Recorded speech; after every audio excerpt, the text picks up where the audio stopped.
Hello everybody. Today it is my absolute pride and privilege to present to you IHC Immobilizer, IHC standing for Interdictor Heavy Cruiser. After many months of hard work, both home and abroad, it is finally complete, and it'll be my joy to show you all that's inside today. As with everything else in my fleet so far, I've built it to be fully inhabitable and fully playable, and thus I will introduce you to the crew of this mighty vessel. Starting in the front, we have an ISB colonel commanding the entire thing, a stormtrooper officer, I believe it's a commander, to oversee the stormtroopers, of course, and a captain to oversee ship ops. From there, we have a Navy trooper, a technician, another technician, and two bridge crew officers, or I guess more technicians if you want to call them that way, a cook, an engineer to work on the generator, and 3 troopers to provide security. And with that, and them introduced, we will move on to the interior. We will start in the bridge tower. So you can just lift it right off, and you can see inside that we have a flip-up panel. You can use that to take off the top. So you've got a miniature bridge inside with a small staircase, walkway, crew pits, and a little thing right here where you can look out of the stars and ponder his next plans, whoever might be commanding this.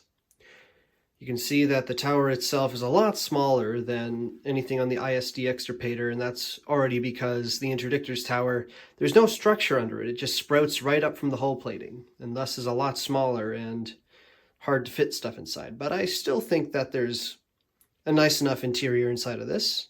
Practicality, after all. There wasn't any room to fit a bridge inside of the main portion, so this is where it had to go. Nevertheless, I think it looks just fine. Let me know what you think about it. With the bridge structure out of the way, we can lift off these panels in the same fashion as the extirpators. So you take one, just lift it all the way out. It's held in place, of course, by these little pins that go in the holes over here. And we'll put this off to the side. This one, the immobilizer in particular, you have to, I guess, take one plate off of the other because one of them has a small lip to hide a gap that's between the plating right in the middle. Because you got this this trench right in the middle that is a little bit lower than the rest of the structure, so you have to have a bit of a lip in order to hide the gap. With those 2 panels removed, you can see the interior. So let's get into the details. Starting in the front, we have what I've envisioned to be a communication center or even a second bridge. So the front here, all of this paneling and whatever forms a floor, and there is a small staircase going up from the bottom inside of the actual shell and framing here. You got 2 chairs with control consoles and a little doorway into the hangar bay. So we can move back there if my frame would allow me to. Just a minute. The hangar bay, like ISD Extirpator, has these 2 lifting walkways that you can use to walk across into the main hangar bay. Now, the unfortunate part about this section is that it actually cannot fit one of my miniature TIE fighters. I built the majority of this in California while at school and thus didn't have a reference model or a physical model to work with, so I basically eyeballed it. It's at the point now where it can't be fixed, and while it is regrettable, I am sure that I can build another ship or something that can fit right in the space, so it's a loss, but not that big of one. So with that, let's turn into the hangar bay now. The hangar bay itself doesn't really have any trapdoors or anything like the Extirpator does, but what it does have is it has a pair of double sliding doors, blast doors, that lead into the engineering and generator room. So it can be a little bit stuck sometimes, and there was only just enough room to have a minifigure duck under and be able to go under. As you can see, I don't have any studs there, unfortunately, but yeah, he has to duck under a bit. I didn't expect the paneling to go up so quickly as it did, so that's why has to sit so low, I guess.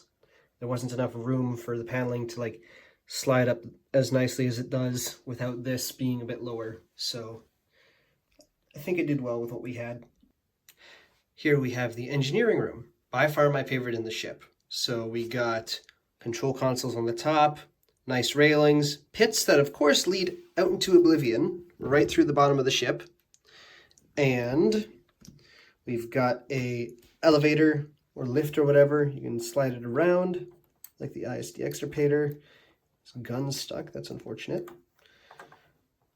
That way it's got a little sticker control or whatever to open it up. And like ISD Extirpator, it also has a sliding bridge, and the generator is hidden right underneath it.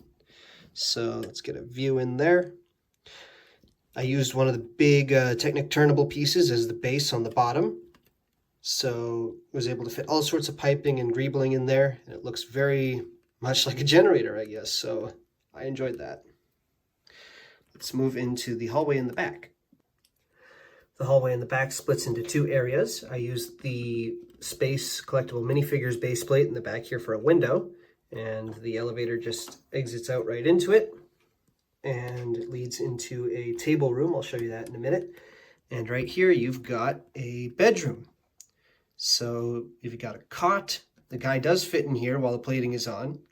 Got a table with a couple of knickknacks or whatever and a crystal. And next to that, you got a little chamber with controls on it. So not much there. And you have finally in this wing a storage room. So you got a guy in here fixing Tabana gas, I guess. Ship needs to run somehow. You got to haul it all the way over to the gas tanks, I guess. So spare gas tanks. Got controls, boxes, a little, I guess, a first aid kit right there. That was just a sticker tile. And that is that wing finished, so let's move on to the other. Starting at the back, in the other side of the hallway, you got the holotable room. So it's got a very similar holotable. I modded it from the Imperial Star Destroyer set that came out, I believe, last year. You got an officer here relaying commands. You got a little console here, I guess a trash bin or something. I'm not good at reading Arabic yet. Then you got a blaster rack, same design as Extirpator's blaster racks. It is removable. You also have a little container right here. Can open. There's just a little Bacta thing in there. Then right here you got another great room, a miniature cafeteria. So you got a table and chair and a little desk with some ingredients behind it and your cook. This guy's quite grizzled, but it's been a long day on the ship, I'm sure. So yeah. That is it for that, I guess. With all the interior done, I suppose I should show you all the exterior and the outside. So we've got a, as I said before, a trench. I tried to detail it as best I could without sacrificing it being able to come apart easily. I do have a bunch of sticker elements right here from the old TIE Advance prototype from Rebels, I think. So just giving it a little bit more red accents. Here are the gravity well generators. Some of them on the inside are more, I guess, not finished, but that's because they're not seen, of course, so it's not that big of a deal in my mind. We use some control panels for even more red detailing. And that's that. With the bridge, you got more stickers from the TIE Advanced, some antenna, generators. You got greebling. This is only 2 studs tall, so it just fits. And I guess I should wheel it around and show the engines as well. So right here, I've been told that they're a little small. I can agree with that, but the Death Star domes weren't gonna fit. They were too big, and there wasn't really anything in between that. So I tried my best with what I had. So, yeah. And that was IHC Immobilizer. I know it's a bit of a shorter video today, but the ship's already quite a bit smaller than Extirpator and there wasn't as much material to cover. Then again, I'm not looking for long videos or engagement, just wanting to present and for people to enjoy and be inspired.